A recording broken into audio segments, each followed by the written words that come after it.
dissection of cockroach. Question ഉണ്ടാവുന്നത് dissect and display the digestive system of the given specimen എന്നായിരിക്കും. എന്നിട്ട് flag label any 4 parts, 4 parts അവിടുന്ന് examiner തരുന്നതാണ്. അതിനനുസരിച്ചിട്ടാണ് നമ്മൾ digestive system ചെയ്യുന്നത്. അപ്പോൾ അതിൻ്റെ പ്രൊസീജിയേഴ്സ് തുടങ്ങാം. അതിനൊരു സിസ്റ്റമാറ്റിക് ക്ലാസിഫിക്കേഷൻ എന്ന് പറയുന്നത് phylum ആർത്രോപോഡ, class Insecta, genus പെരിപ്ലാനറ്റ, species അമേരിക്കാൻ. ഇത് ഡിസെക്ഷൻ തുടങ്ങുന്നതിന് മുമ്പായിട്ട് കുറച്ച് കാര്യങ്ങൾ ചെയ്തു വെക്കണം. നമ്മൾക്ക് ഏത് പാർട്സ് ആണോ പറഞ്ഞിട്ടുള്ളത് ആ പാർട്സ് നമുക്ക് ഫ്ലാഗ് ലേബൽ ചെയ്ത് വെക്കണം. ഇങ്ങനെ ഫ്ലാഗ് ലേബൽ ചെയ്ത് വെക്കുന്നതുകൊണ്ടുള്ള ഗുണമെന്ന് പറഞ്ഞിട്ടുണ്ടെങ്കിൽ നമ്മൾ ഡിസെക്റ്റ് ചെയ്തതിന് ശേഷം കയ്യിൽ വെള്ളമൊക്കെ ആയിട്ടുണ്ടെങ്കിൽ പിന്നെ അത് എഴുതാൻ ഭയങ്കര ബുദ്ധിമുട്ടായിരിക്കും. നമ്മൾ ഡിസെക്ഷന് ഭയങ്കര വൃത്തികേടായിട്ട് തോന്നും. അപ്പോൾ ആദ്യം തന്നെ ഇങ്ങനെ തയ്യാറാക്കി വെക്കുന്നത് നന്നായിരിക്കും. ഏത് പാർട്സ് ആണോ പറഞ്ഞിട്ടുള്ളത് അതിനനുസരിച്ച് ഫ്ലാഗ് ലേബൽ ചെയ്ത് വെക്കണം. പിന്നെ ഡിസെക്ഷന് മുന്നോടിയായിട്ട് 2-3 തരത്തിൽ ഡിസെക്റ്റ് ചെയ്യാം. ഏതായാലും സിംപ്ലസ്റ്റ് വേ എന്ന് പറയുന്നത് 2 സൈഡും പിൻ ചെയ്ത് വെച്ചിട്ടുള്ളതാണ്. ആദ്യം തന്നെ ഇതിൻ്റെ ഒരു സ്പെസിമെൻ നോക്കുമ്പോൾ നമുക്കറിയാം വിങ്സ് ഉണ്ട്, അതിൻ്റെ അപ്പൻഡേജസ് ഉണ്ട്. അപ്പോൾ ഈ വിങ്സും അപ്പൻഡേജസും നമുക്ക് റിമൂവ് ചെയ്തിട്ടുണ്ടെങ്കിൽ സ്പെസിമെനെ ശരിയായിട്ട് നമ്മുടെ ബോർഡിൽ വെക്കാൻ കഴിയും. അതുകൊണ്ട് ആദ്യം തന്നെ ഡിസെക്ഷൻ തുടങ്ങുന്നതിന് മുമ്പായിട്ട് ഈ 4 വിങ്സ് നമുക്ക് കട്ട് ചെയ്ത് കളയാം. ഓക്കെ,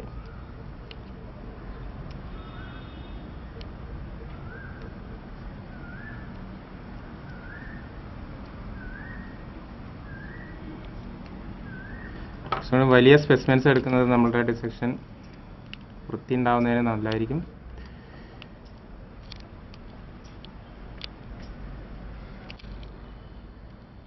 ക്വസ്റ്റ്യനിൽ പറഞ്ഞിട്ടുള്ള 4 പാർട്സ് ഏതാണ്? എക്സാമിനർ തരുന്ന പാർട്സ് സലേവറി ഗ്ലാൻസ്, അല്ലെങ്കിൽ നമ്മുടെ ക്രോപ്പ്, ഗിസാർഡ്, ഹെപ്പാറ്റിക് സിക്കെ,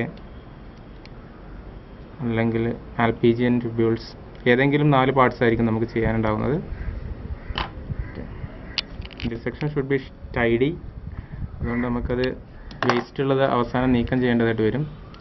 അപ്പോൾ ഇങ്ങനെ സ്പെസിമെൻ കിട്ടിക്കഴിഞ്ഞിട്ടുണ്ടെങ്കിൽ 2 സ്ഥലത്ത് പിൻ ചെയ്തുകൊണ്ട് നമുക്ക് സ്പെസിമെൻ ഉറപ്പിച്ച് വെച്ച് ചെയ്യാവുന്നതേ ഉള്ളൂ.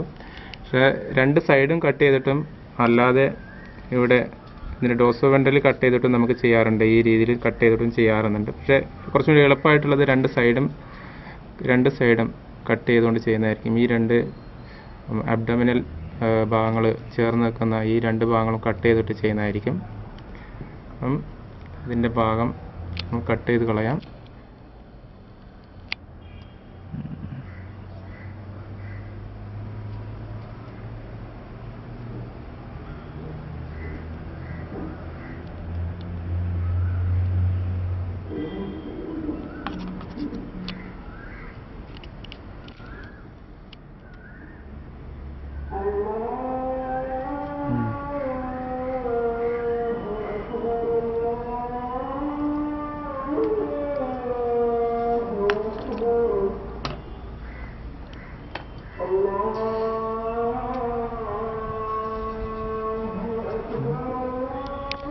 ക്യാരപ്പേസ് എന്ന് പറഞ്ഞ ഭാഗം റിമൂവ് ചെയ്ത് കളയുന്നത് ഡിസെക്ഷന് നല്ലതാണ്. ഈ ഭാഗം നല്ല ഷാർപ്പായിട്ട് നീഡിൽ ഉപയോഗിച്ചുകൊണ്ട്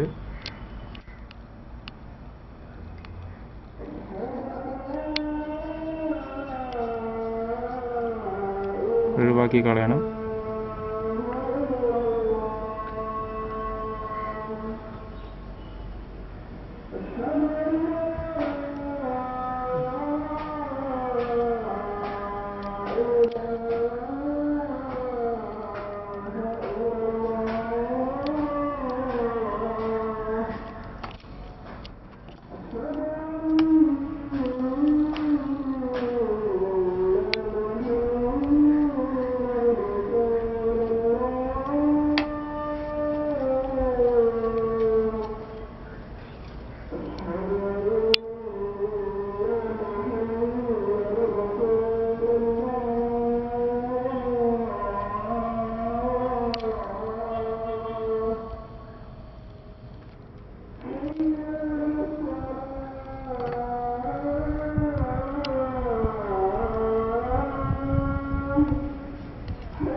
ഇനി രണ്ട് എൻഡും ഹെഡ് റീജിയനും ടെയിൽ റീജിയനും നമുക്ക് പിൻ ചെയ്ത് വെക്കാം.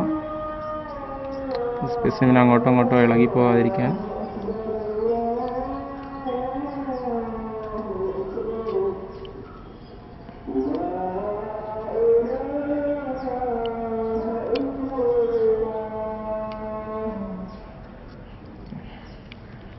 രണ്ട് എൻഡും പിൻ ചെയ്ത് വെച്ചിട്ടുണ്ട്. ഇനി ഈ കാരപ്പേസും അതുപോലെ തന്നെ ഈ ടെഗ്മാസ് അബ്ഡോമിനൽ ഭാഗങ്ങളും നമുക്ക് ഒഴിവാക്കിയെടുക്കാനുണ്ട്. അതിങ്ങനെ വളരെ സൂക്ഷിച്ച്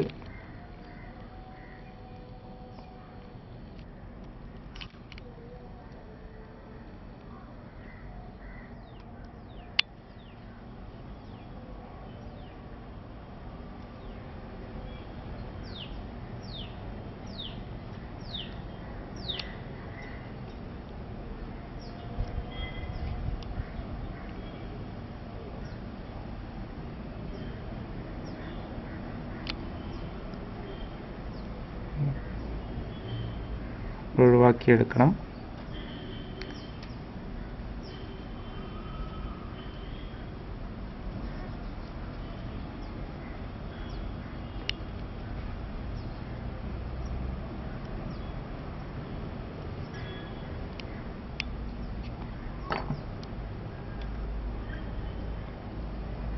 അറ്റാച്ച്മെന്റ് ഉണ്ട്, ഇങ്ങനെ റിമൂവ് ചെയ്യാൻ വേണ്ടിയിട്ട്.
അടിയിലുള്ള ഭാഗം കീറിപ്പോവാതെ സൂക്ഷിക്കണം, എന്നാലേ ഡിസെക്ട് ചെയ്തതിന് നല്ല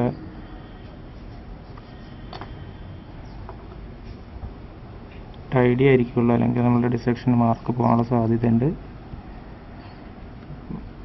ചെറിയ സ്പെസിമെൻ ആയിട്ടുണ്ടെങ്കിൽ അത് പെട്ടെന്ന് കീറിപ്പോകും, അതുകൊണ്ടാണ് വലിയ സ്പെസിമെൻ എടുക്കണം എന്ന് പറയുന്നത്. അപ്പം രണ്ട് സൈഡിലേക്കുള്ള അബ്ഡോമിനൽ സെഗ്മെന്റ്സ് റിമൂവ് ചെയ്ത് കളയണം.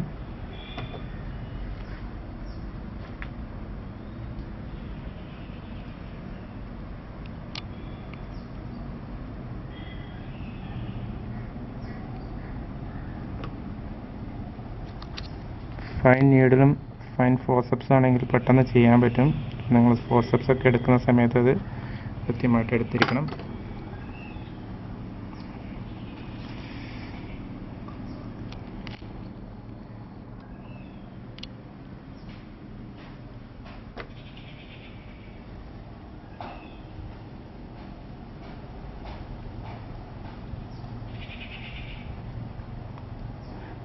ഫാറ്റി ടിഷ്യൂസ് ഉണ്ടാവും. ഫാറ്റി ടിഷ്യൂസ് ഇതിൽ ഫ്ലോട്ട് ചെയ്ത് കിടക്കുന്നത് വൃത്തികേടായിരിക്കും, അപ്പോൾ അത് ക്ലിയർ ചെയ്ത് കൊടുക്കണം.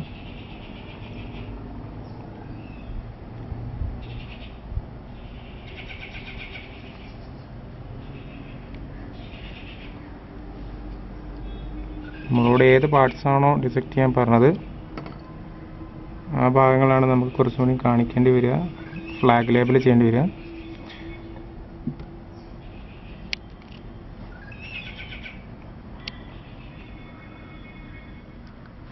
വളരെ ഡെലിക്കേറ്റ് ആയതുകൊണ്ട് തന്നെ പെട്ടെന്ന് പൊട്ടിപ്പോകാനുള്ള സാധ്യതയുണ്ട്. ഇപ്പം ഫാറ്റി ടിഷ്യൂസ് ഒക്കെ റിമൂവ് ചെയ്യുമ്പം ഡൈജസ്റ്റീവ് ട്രാക്ട് പൊട്ടിപ്പോകാതെ നോക്കണം. ഇങ്ങനെ ഫാറ്റി ടിഷ്യൂസ് ആണ് ഇതിനെ അറ്റാച്ച് ചെയ്ത് നിർത്തുന്നത്.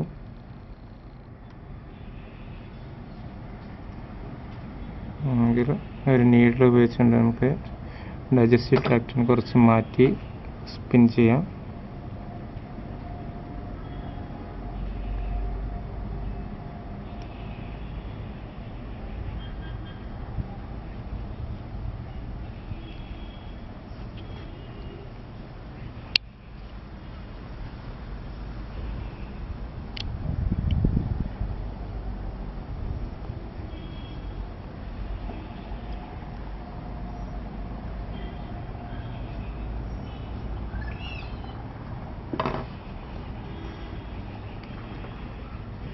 പെന്നോ മാൽപിജിയൻ ട്യൂബ്യൂൾസ്.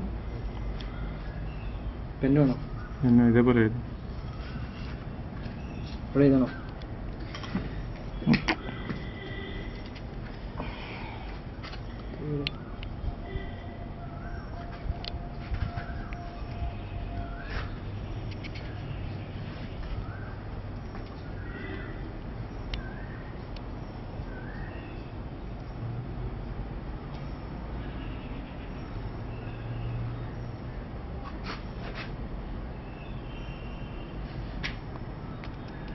ചെറിയ സ്പെസിമെൻസ് ആകുമ്പോൾ സലൈവറി ഗ്ലാൻഡൊക്കെ ചെയ്യാൻ ഭയങ്കര ബുദ്ധിമുട്ടായിരിക്കും. അപ്പോൾ അതുകൊണ്ട് വലിയ സ്പെസിമെൻ എടുക്കണം. അപ്പോൾ നമുക്കിവിടെ നോക്കുമ്പോൾ തന്നെ ഈ ഭാഗങ്ങൾ ഏകദേശം ക്ലിയർ ആണ്. ഫാറ്റി ടിഷ്യൂസ് ക്ലിയർ ചെയ്തിട്ടുണ്ടെങ്കിൽ തന്നെ കുറച്ച് ഭാഗങ്ങൾ നമുക്ക് കിട്ടുന്നതാണ്. ഇപ്പോൾ ഇവിടെ 4 എണ്ണം പറഞ്ഞപ്പം നോക്കുകയാണെങ്കിൽ ഡൈജസ്റ്റീവ് ട്രാക്ട് ഇങ്ങനെ വരുന്നുണ്ട്. ഇവിടെ ക്രോപ്പ്, ഇതിന് തൊട്ട് താഴായിട്ട് ബ്ലാക്ക് കളർ ഗിസാർഡ് ഉണ്ട്. ഹിപ്പാറ്റിക് CK കാണാം. മീസെൻഡ്രോം വരുന്നുണ്ട്. മീസെൻഡ്രോം ഹീലിയമായിട്ട് കൂടിച്ചേർന്ന് ഇവിടെ ഫൈൻ ട്യൂബ്യൂൾസ് ആയിട്ട് നമുക്ക് ഇവിടെ യെല്ലോ കളറിലായിട്ട് മാൽപീജിയൻ ട്യൂബ്യൂൾസ് കാണാൻ പറ്റും. ഇതാണ് മാൽപീജിയൻ ട്യൂബ്യൂൾസ്.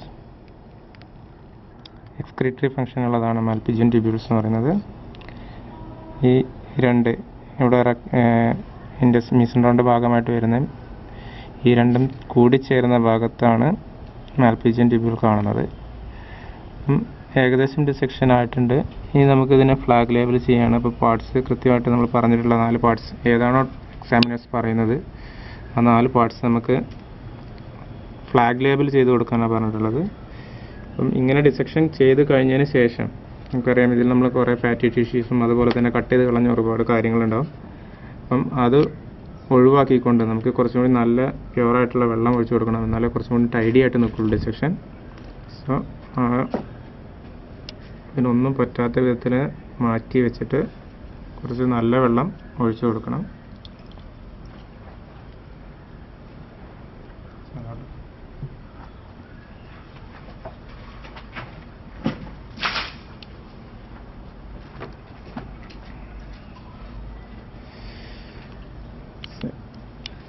നമുക്ക് പറഞ്ഞാൽ ഈ കാണുന്നതാണ് ഇതിൻ്റെ ക്രോപ്പ് എന്ന് പറയുന്ന ഭാഗം. തൊട്ട് താഴെയായിട്ട് ഇങ്ങനെ ട്യൂബ്യൂൾസായി നിൽക്കുന്നതാണ് ഹിപ്പാറ്റിക് CK എന്ന് പറയുന്നത്. അതിൻ്റെ ഇടയിലായിട്ട് കുറച്ചും കൂടി ഡാർക്കായിട്ട് വളരെ ഹാർഡായിട്ടൊരു സ്ട്രക്ചർ കാണുന്നുണ്ട്. ഇതാണ് ക്രോപ്പ് എന്ന് പറയുന്നത്. ശേഷം മീസെൻഡ്രോം വരുന്നുണ്ട്. ഇവിടെ യെല്ലോ കളറിൽ കാണുന്ന ഈ ട്യൂബ്യൂൾസ് ഇതാണ് മാൽപീജിയൻ ട്യൂബ്യൂൾസ് എന്ന് പറയുന്നത്. നമുക്കിനി ഇതിനെ ഫ്ലാഗ് ലേബൽ ചെയ്യാം. ഓൾറെഡി നമ്മൾ ഫ്ലാഗ് ലേബൽ ചെയ്യാനുള്ള കാര്യങ്ങൾ എടുത്തു വെച്ചിട്ടുണ്ട്. ഗിസാർഡ് എന്ന് പറഞ്ഞിട്ടുള്ളത്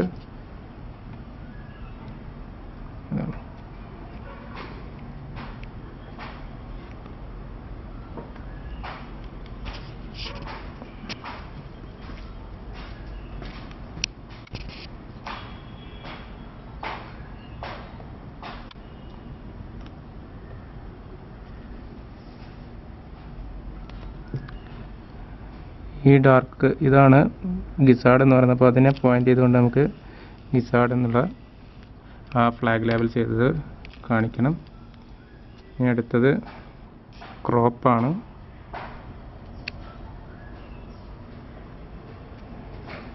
നമുക്ക് ഇതാണ് ക്രോപ്പ് എന്ന് പറഞ്ഞ റീജിയൻ. അപ്പോൾ അതിനെ ഫ്ലാഗ് ലേബൽ ചെയ്തുകൊണ്ട് ക്രോപ്പ് എന്നുള്ള റീജിയനായിട്ട് നമുക്ക് കാണിക്കണം. ഇനി മാൽപീജിയൻ ട്യൂബ്യൂൾസ് എന്ന് പറയുന്നത് അപ്പോൾ നമ്മൾ കാണിക്കുന്ന സമയത്ത് കുറച്ചും കൂടി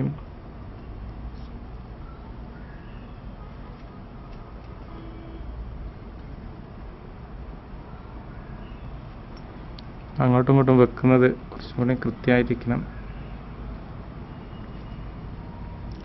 ലേബലിങ്ങിന് തന്നെ ഒരു ഭംഗി ഉണ്ടാവണമെന്നുണ്ടെങ്കിൽ ഒരേപോലെ ആയിരിക്കണം ലേബലിങ്. അതാണ് ക്രോപ്പ് എന്ന് പറയുന്നത്.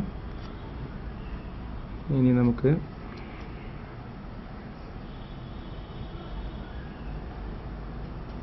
ഹിപ്പാറ്റിക് CK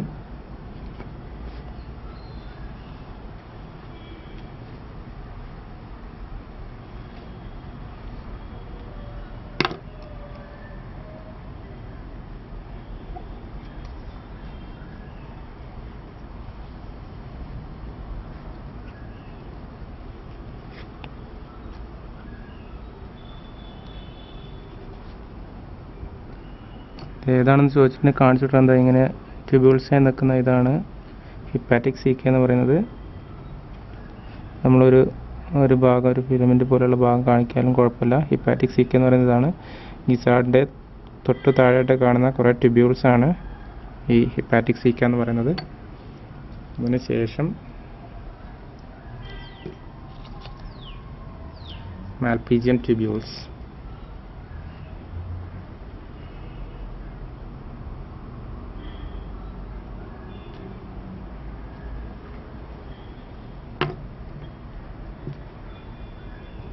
മാൽപീജിയൻ ട്യൂബ്യൂൾസ് മീസൻഡ്രോണിൻ്റെ ഇടയിൽ കാണുന്നതാണ്. രണ്ടും കണക്ട് ചെയ്യുന്ന ഭാഗത്ത് യെല്ലോ കളറിൽ ഫൈൻ ട്യൂബ്യൂൾസ് ആണ്. എക്സ്ക്രീറ്ററി ഫംഗ്ഷൻ ഉള്ളതാണ്.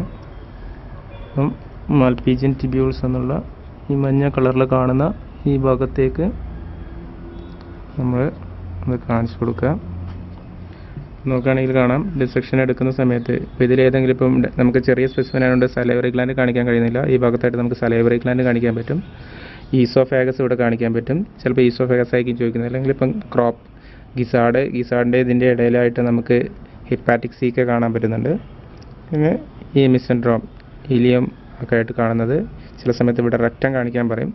മാൽപീജിയൻ ട്യൂബ്യൂൾസ് പറയും. അപ്പോൾ ഇതിലിപ്പോൾ നമ്മൾ ഫ്ലാഗ് ലേബിൾ ചെയ്തിട്ടുള്ള 4 ഭാഗങ്ങളാണ്. ഒന്ന് ക്രോപ്പ് എന്ന് പറയുന്ന ഈ ഭാഗം, ഗിസാർഡ് എന്ന് പറയുന്ന ഭാഗം, ഡൈജസ്റ്റീവ് ട്രാക്റ്റിൻ്റെ